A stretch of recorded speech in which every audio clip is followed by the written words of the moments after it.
Okay, here we go again. This is Copywriter back for video number 2. I touched on AI in the first video, so go watch that and then come back to this one. So, my attitude toward AI is a little bit misunderstood, so I figured I'd clarify it for you. Today, what we're going to talk about is AI for creatives, not AI instead of creatives. What that means is that, creatives aren't the problem here, right? But it can help us too, so I'm going to go through how I use it later on, and you can decide if that's useful to you. But first, let's get at the industry-wide problem we're seeing here. To AI or not to AI is not a question. Note there is no question mark, okay? This is not an anti-AI rant. I am not an anti-AI rat, okay?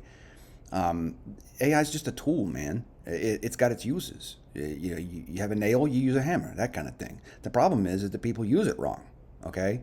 People are using AI the wrong way. They expect it to do things it cannot do, but it can pretend to do. It's very good at pretending to do things, okay? So, anyway, I brought the receipts, and here's what we're going to do. But first, a word from our sponsors. Just kidding, there's no sponsors. It's not that my standards are high, it's just that, you're the only one who watches the channel, so I appreciate you. Now let's get into it. There's two things to talk about when we talk about how not to use AI. The number one is to don't outsource your thinking, okay? Everyone thinks that artificial intelligence means it's intelligent. It's not really, not in the traditional sense, okay? It can analyze things, but I guess calling it artificial analysis doesn't really do anything, and AA would probably sue for the trademark infringement. Anyway, let me give you an example here. When you got an LLM, such as ChatGPT or Poe or Perplexity or whatever, Gemini, they're all pulling from the same source. Now, specifically, that's stuff like Reddit and Wikipedia, which aren't really reliable sources in and of themselves in the first place. But in general, they're pulling from the internet. And if I know anything about the internet as a Gen X rat, yes, I'm a brown rat. Look at my picture. Tell me how old I am. Anyway, the internet's just full of not correctness, if you know what I mean. A lot of it's just not facts. A lot of it's just conjecture, okay? And AI doesn't do well with context sometimes, and, well, oftentimes. So what you end up with is you get unsourced data that it believes is canon, so to speak, okay? So if you've got writers who are quoting Reddit and Wikipedia as sources, you're not going to have writers for very long, okay? I can't get away with this. Why are we letting AI get away with this? You know what I mean? Okay. The second thing is that AI doesn't bypass the paywalls, okay? So if you've got a subscription data service like a Westlaw or a LexisNexis or something like that, you're not getting that information. If you are, it's being quoted from another outside source that's quoting it, so you're getting, the grapevine effect, okay? That's not reliable. What if it's being paraphrased? What if it's misquoted? What if it's being cherry-picked? You don't know those things unless you have the original information, so you can't use those. Content writers, pay attention to that, okay? Don't trust it. And I know that the graph to the right is a little hard to read. There's another version of it like this. But what I think you need to remember here is that what AI produces based on your prompt is almost always going to sound very plausible. Like it's going to sound like you can trust it, but you can't. Because plausible and factual are different things, okay? They're different things. This is a problem that's called confabulation. It's a well-known problem, and almost all, if not all, of the LLMs have this problem, okay? So don't accept confabulation as your job, okay? That's outsourcing your thinking in a bad way, all right? Okay. Number 2 about how not to AI is don't think you're getting any new info. Now, this is related to number 1, obviously, but like I said, the internet's a big place. It's been around a long time, and it's full of things that are wrong, okay? Just things that are incorrect. I'm talking about statistically speaking and not talking about, furry porn or whatever else you're going to see. And for the record, I'm furry. I'm not a furry. This doesn't come off. It's real fur, right? I was born with this. On the right there, you're going to see some stuff from SEMrush where I got the previous graph. This is about the overlap, what people are seeing or what the LLMs are seeing. You got a lot of overlap between what these things are. See, so they're all pulling from the same information. What separates them? What makes them different? What makes one AI better than the other ones? Well, I mean, ChatGPT doesn't have as much overlap, but guess what? It's still looking at the internet, which means it's still seeing the same thing. And this leads to the real point of all of this, okay? There are no new ideas coming out of LLMs, all right? Anyone who tells you that they're for idea generation, they're just saying, hey, it's going to list a bunch of stuff, maybe that'll give you an idea. That's not the same thing, okay? There's no new ideas. They're just restating them. Now, restating an idea in a new way, that's a valuable thing, right? That's part of what we do. But without the context of human experience, it's just not all that useful. I guess the real takeaway here is to always source your info from its origin point, okay? Don't just trust it. If it's saying, hey, I got something here for you, and you go, okay, well, that seems legit, send it. No, it's not. It's just not. It's not something you can send, okay? You've got to check it first. Ask it. If you ask the AI, hey, I need you to give me the origin of this point of information you gave me, a lot of times it's going to say, well, I can't find it, or oops, I made it up. It'll apologize. That's what we're dealing with. AI just doesn't get context most of the time, more times than not, and I can prove it. So here's an example. When you depend on AI for context, you're assuming it understands it. It just doesn't. And you can be as specific as you want to, but you're never going to be able to catch all of the complexity of context on behalf of the AI through the prompt, okay? It just has to understand it, and it doesn't. It just doesn't. So here's an example on the right there. You see it's just and this I pulled from the web. I don't know who did this original search, but it's worth looking at. How many USB ports does my motherboard have? Now, yeah, that's kind of a noob sauce question for somebody in the computer world or whatever. That's really kind of basic. You can just count them, But the answer starts off fine. Number of USB ports on a motherboard depends on the model, blah, blah, blah. But let me highlight the problem, okay? Ta-da! One Reddit user says, kill yourself. Why did the AI decide that contextually was worth presenting to you as the answer to your question? Okay, this is the question you should always be asking yourself, because a lot of times what you get isn't as obviously wrong as this.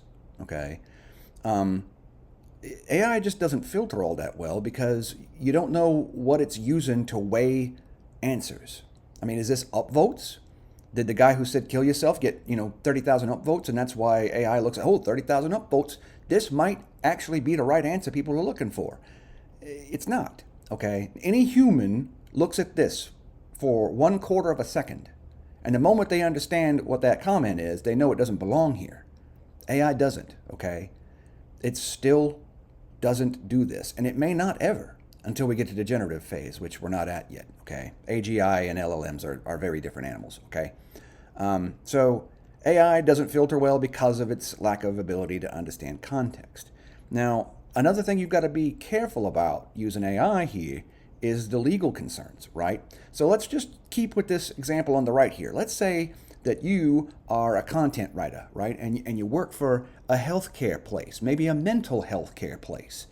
And you're cranking out 10 blogs a week or whatever because, you're supposed to be able to scale up your production because 10 times mediocre is better than 1 times great, and sometimes that's not actually true, which is never true.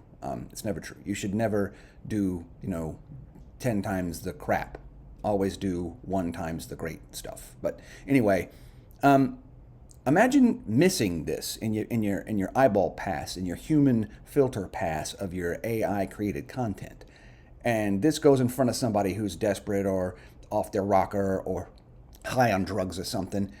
They could hurt themselves because of this, right? And I know that's extreme, and I know that I'm, presupposing a lot of very unlikely things, but think about the other things that could go wrong, like user manuals and instructions on how to use stuff, like a stove in a house, or electrical stuff, or how to fix electrical stuff.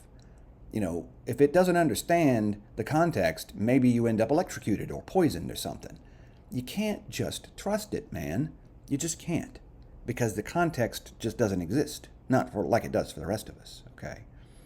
Now, you ask yourself, what does this have to do with the advertising industry? Well, Despite its flaws, the advertising industry is just absolutely smitten with the AI, okay? Because it's cheap. It's fast. It's buzzy. Above all things, it's buzzy. They love them. They love them something that's buzzword worthy. And they also love that it can crank out tons and tons of material in very short amounts of time because the ad industry in general kind of subscribes to the old Soviet perspective of quantity has a quality all its own.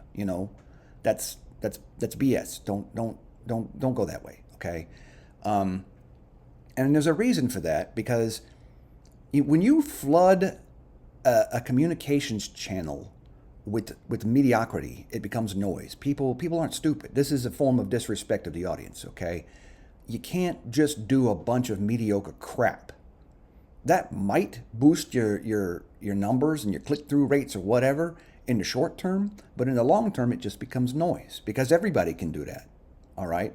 Everybody can put 10 crap blogs out or 50 bad ads or whatever and get your product and your name and your logo and your offer and stuff in front of people, but they just start to ignore it, okay? They just start to ignore it because it's noise. Everybody's doing the same thing. You're not coming with the goods. You're not coming with the idea and the reasoning and the human relations and the perspective and the experience, okay? You're not connecting at all because you're just being noisy. Don't do that. Don't do that. So what is the other reason the advertising industry likes AI? Well, that's easy. It's the FOMO, right? I'm going to go back to the first video. I'm going to quote Bob Hoffman again. Well, paraphrase him because I don't know if I'm doing it exactly as he said it, but there's no more gullible person on the planet than a marketer who's convinced they're missing a trend. AI is the most trendiest of trends, man. Everybody's using it. Everybody's got a new one. There's new AIs every single day. They're all doing the IPOs on the NASDAQ or the stock market, making bazillions of dollars. But what are they really providing? Okay. To the ad industry, not what the ad industry thinks it's providing. Okay. And what this all goes back to, again, we're digging down as we go here. The source of all of this is arrogance. Okay. The ad industry is perhaps the most needlessly arrogant industry on earth. Okay. We are arrogant. We think we know better than the consumers we're supposed to be serving. We disrespect our audience. It's just arrogant, and it pisses me off. Anyway, if you don't think what I'm saying is true, if you think what I've got is an opinion, once again, copywriter here with the receipts, okay? The IAB did some research on this. Advertisers love them some AI, and consumers are growing, tired of it, all right? So look at the graph, okay? The red marks, that's advertisers. The gray marks, that's consumers. From 2024 to 2026, attitudes toward generative AI ads. And the ad industry, the people who are somewhat positive or very positive, 80% up to 82%. So it's slowly growing, even though it's already almost at the top of what you could reasonably consider. And this is a small analysis. I get it. The small sample size is a thing. But I think it's indicative of what's going on, man. Consumers, hey, they started off, hey, yeah, this is pretty cool. About half of them were like, this is positive, this is cool.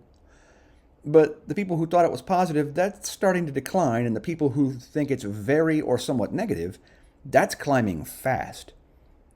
The ad industry is kind of remaining constant, okay? This is bad. Can you see the problem with this data? Can you see the problem here? All right? Advertisers aren't listening. If they want to be trendy, this is a trend they should be paying attention to, but they're not because it's not convenient and it takes away the new toy, right? Don't do this, okay? There is a middle ground here, right? And this is a recurring theme you're going to notice here. It's not, that AI is bad. It's how you use it. It's bad, okay? Because we're going to get to that. Let's go even further. Let's go to perception. So the IAB actually broke down these responses in terms of specific words, I'll say. And I don't really get this because I think a lot of this is analog and pretty obvious. Starting with the one on the left there, creative. Like advertisers, more than half think that the use of AI is creative. It's not. It's generative. There's a difference, okay? People get this discombobulated over those words. Creative means creating something new, okay? Not rehashing things. That's like saying, I put together a puzzle, I'm creative. No. You generated a puzzle based on all of the pieces. They were already there. You didn't do any work other than staring at it, okay? Now, if you want to say, hey, putting together puzzles is creative, you can argue that. You're not going to win that one with me. But, innovative, I don't know if it's innovative. Everybody's doing it. Is it forward thinking? I don't know about that either. Everybody's doing it, okay? It's current thinking. Is it unique? Obviously not. Nothing about it is unique. Now, can you make something new by prompting the AI to do something new? Hey, I want all of the car accident statistics from last year expressed as a sonnet. That's new. That's unique. Is it useful? No. So why is unique even a thing? Tech savvy? I don't think so. Prompt writing is not terribly difficult. As a matter of fact, Michigan State University offers an online class for free to learn to do it. So go do that. This rat did. It was worth a shot, Fun. I don't think using AI is fun. I think it's a great tool, but I don't use it for fun. Calculated, inauthentic, impersonal. Obviously, it's all of those things. Manipulative, it can absolutely be, especially in the hands of the modern advertising industry. Disconnected, it obviously is because, well, see last chart, right? And unethical, again, with the modern advertising industry, of course it can be, all right? What we're seeing here is pretty obvious.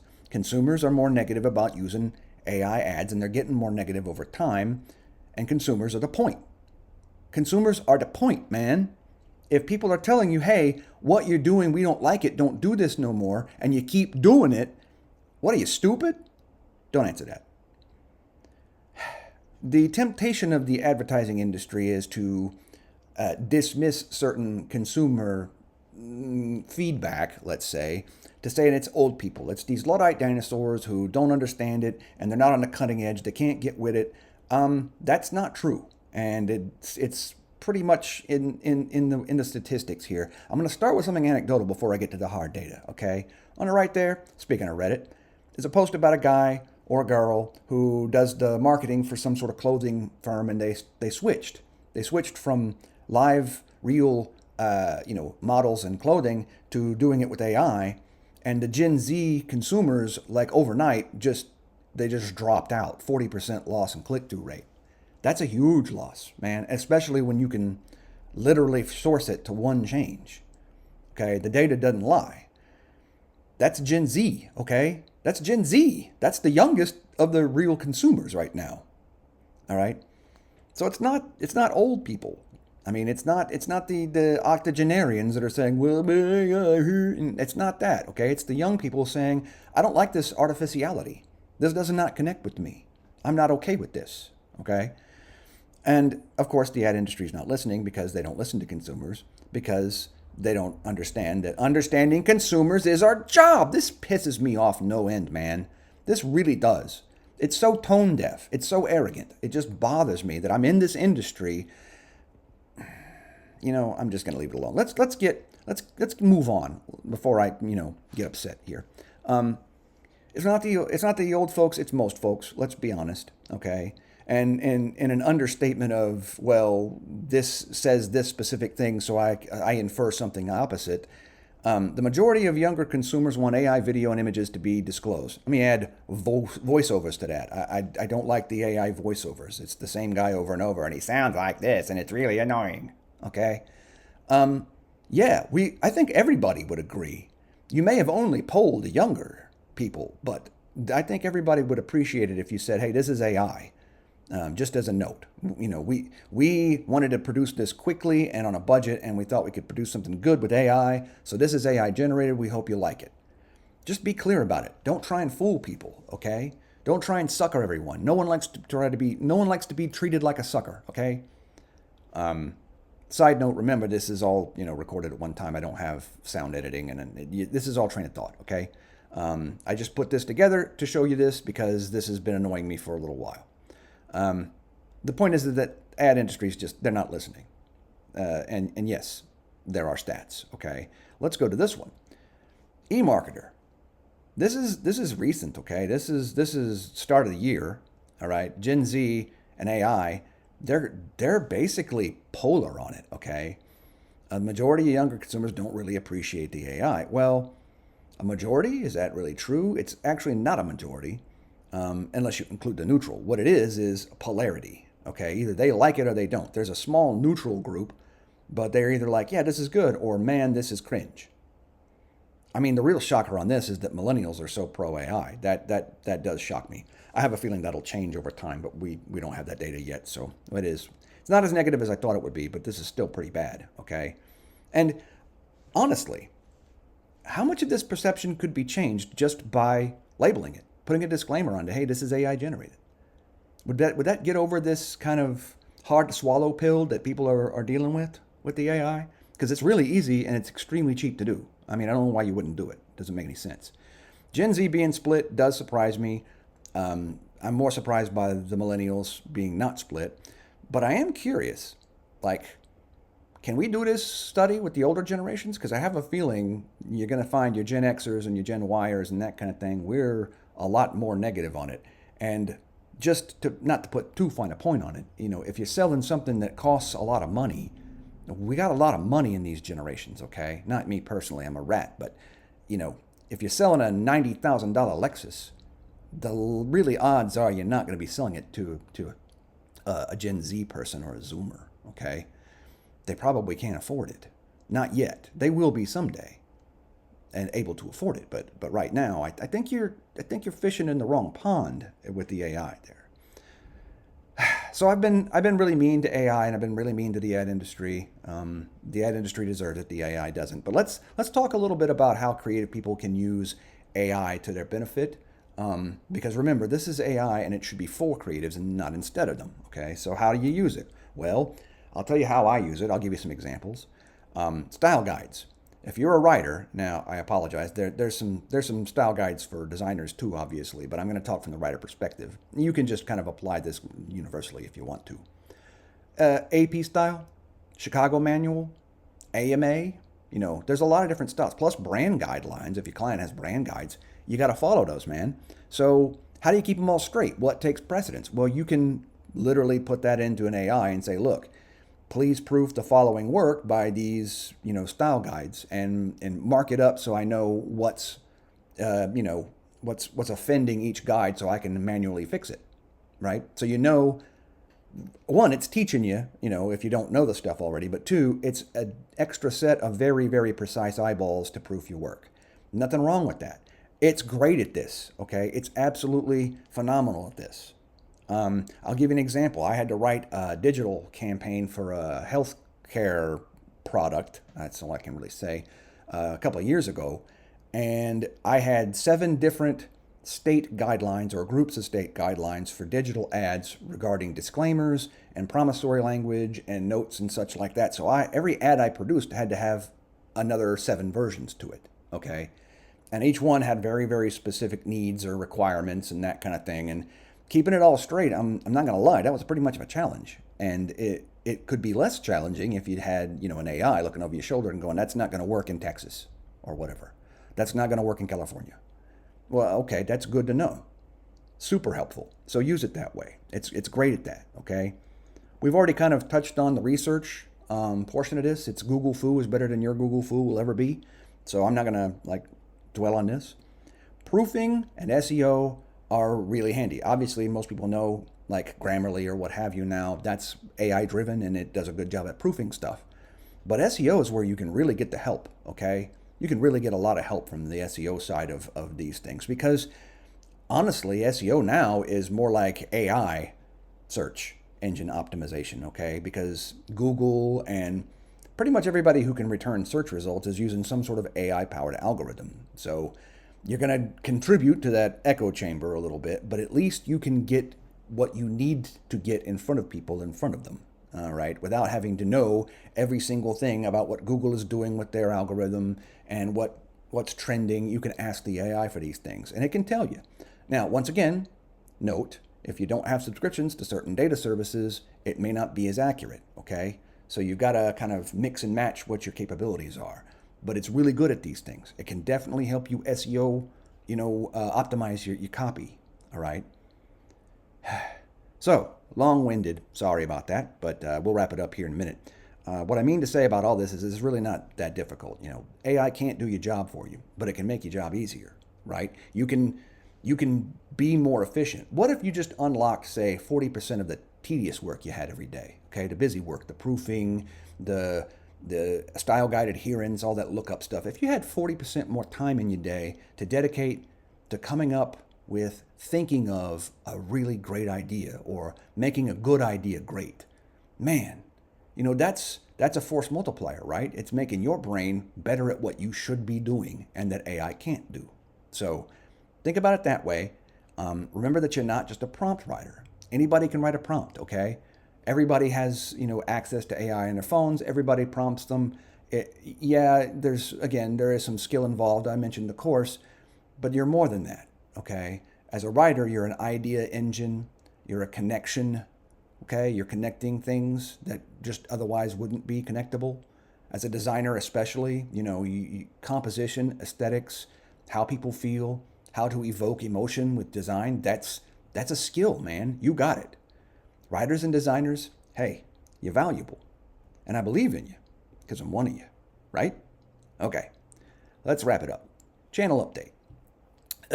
This is my second video. Appreciate you watching, however few of you did. Put your questions in the comments if you got any. I'll get to them if I can. I'm a busy rat, but I do want to be interactive here. And that third one is added by the editors. They apparently wanted to make sure you remembered that sidewalk pizza is the best thing ever, and it is. So I appreciate that, but guys, you gotta ease off on that. What's that? Okay. Oh, yeah. We're working on stuff. They want me to tell you we're working on stuff. So until next time, copywriter out. Sidewalk pizza. Are you guys just like recycling old slogans for sidewalk pizza? Because I'm not sure how I feel about that.